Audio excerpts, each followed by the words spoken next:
एबे देखंतु आपण माने कैंसर रोगी संख्या बहुत परिमाण में बढ़ी बढ़ी चलती। आपण जदि देखिए भल के स्टडी करेंगे ताल देखिए प्रत्येक गाँव रे जड़े दि जन तीन जन बर्तमान कैंसर रोगी। ये जो कैंसर रोग इतने परिमाण में बढ़ी बढ़ी जाऊँची प्रकृत कथा है मेडिकल साइंस भी एपर्यंत यार एग्जैक्ट कॉज पाखे पहुंच पारि नाही।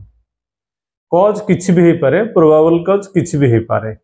आपण गुटखा खाउचंती, कड़ा पान खाउचंती, गुंडी खाउचंती, सिगरेट स्मोकिंग करूचंती, इंडस्ट्रियल एरिया ले बा पॉल्यूटेड एरिया रे आपण रहउचंती बा काम करूचंती, आपनकर लाइफस्टाइल बिगड़ी के अछि, पूरा निद होउनी, आपण बहुत एंजाइटी टेंशन भीतर रहउचंती। एडा सब तार प्रोबेबल कॉजेस। बट या बाहर भी मु देखिछि जो माने बहुत शांत लोक तांको जीवन रे से माने किछि यूज भी करंती नहीं, किछि भी आडू साडू किछि खांती नहीं, तथापि से मानक बेले बेले कैंसर हो जाउछ। तो रोगटा जते डेंजरस तार कॉज पाखरे वर्तमान आमे भी पहुंची पारि नाहु। सेहि पई तार ट्रीटमेंट उपरे वर्तमान सुधा गोटे सैटिस्फैक्टरी रिजल्ट मिली नाही। किंतु आमे एठी क्लिनिक रे आम क्लिनिक रे आमे या पर गोटे बढ़िया सैटिस्फैक्टरी ट्रीटमेंट करूछु, जोटा होची homeopathic immunotherapy treatment for any type of cancer. एटा गोटे आमे कैंसर ट्रीटमेंट करूछु, बट तार सक्सेस रेट ट्रूली कहियो गले 50-50। किंतु जो इम्यूनोथेरापी ट्रीटमेंट आमे करूछु क्लिनिक रे, से इम्यूनोथेरापी ट्रीटमेंट रो रिजल्ट होची 98% रु एभव।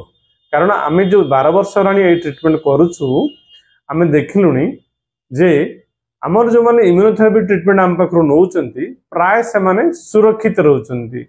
इम्यूनोथेरापी ट्रीटमेंट केतेबेले हम करूछु, जेतेबेले प्राइमरीली से माने ट्रीटमेंट करि सारुचंती, एलोपैथिक ट्रीटमेंट ऑपरेशन करला परे आपण माने देखुथिबे जे प्राय तो मोर देन 75% रु 80% केस रे रिअपियर होची।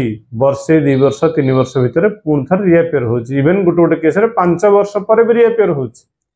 किंतु जो माने आम पाखरु ट्रीटमेंट नौचंती, इम्यूनोथेरापी ट्रीटमेंट नौचंती, आमे देखुछु कां भा गोटे अधे केस छाड़ी देला परे प्राय केस सेफ अछंती, सुरक्षित अछंती एवं ए पर्यंत हेल्दी अछंती। बस से गोटे भरोसा 100% भरोसा मु आपन को दे परिबी। आ आपण माने जान खुशी हेबे जे ए जो इम्यूनोथेरापी ट्रीटमेंट आमे करूछु कैंसर रो, सेटा होमियोपैथिक रे इंडिया रे फास्ट। कारण इथरे कोनोसी मेडिसिन स्पेसिफिक नथिला।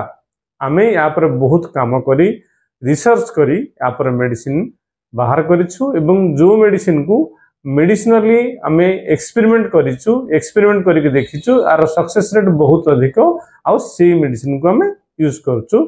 जदि आपण मानकर रिलेटिव्स रे जानिबा सुनिबारे केही भी एमिति रोगी थांती, मु कहिबार कारण जे बहुत रोगी एमिति अछंती जो माने कि प्रकृत रे कोन ट्रीटमेंट ने जानि परनांती, आ कोठी सक्सेस हेबे से कथा भी जानि परनांती।